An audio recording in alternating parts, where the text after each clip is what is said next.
Hey there, folks. Today I've got a story to tell you that'll make your blood run cold. It all started a few months ago when Mike moved to New York City to start a new job at a gas station on Hudson Street. I've never been one to believe in the supernatural, but what happened to me in that city still gives me nightmares to this day. Let me tell you a bit about myself. I'm just your average guy, trying to make ends meet in the big city. I've always struggled with depression, ever since I was a kid, but I try not to let it get the best of me. But when I started working at that gas station, things took a turn for the worse. It started with little things at first, things that I could easily brush off as just my imagination playing tricks on me.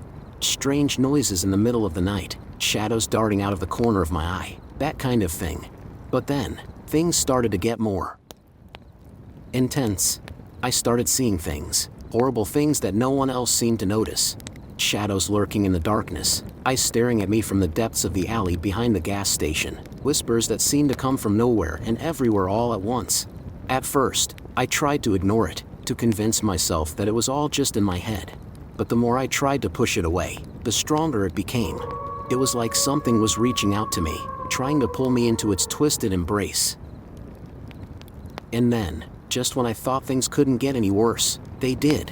I started having these dreams, nightmares really, that seemed so real I could almost touch them.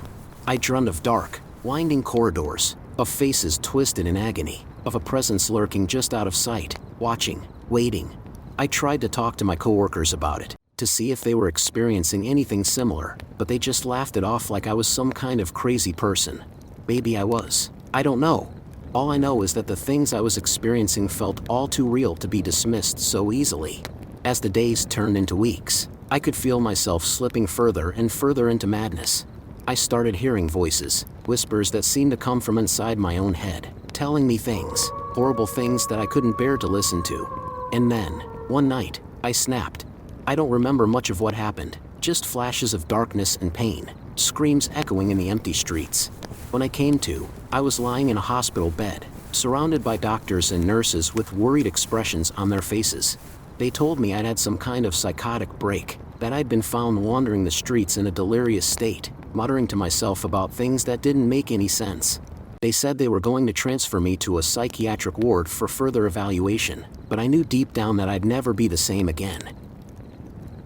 The days here in the psychiatric ward blur together like some twisted nightmare, each one blending into the next in a haze of medication and therapy sessions.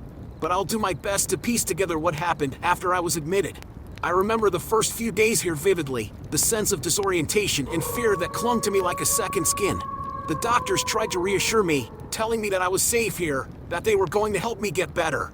But I could see the doubt in their eyes, the uncertainty that whispered of things they couldn't hope to understand. The medication they gave me did little to ease the torment that gnawed at my mind, the whispers and shadows that seemed to follow me wherever I went. If anything, it only made things worse, clouding my thoughts and dulling my senses until I felt like little more than a shell of the man I once was. But even in the depths of my madness, I could feel the presence of the entity that had haunted me in the city. It lurked in the shadows of my mind, whispering sweet nothings that promised relief from the pain and despair that threatened to consume me. And try as I might, I couldn't resist its siren call. As the weeks turned into months, I could feel myself slipping further and further away from reality.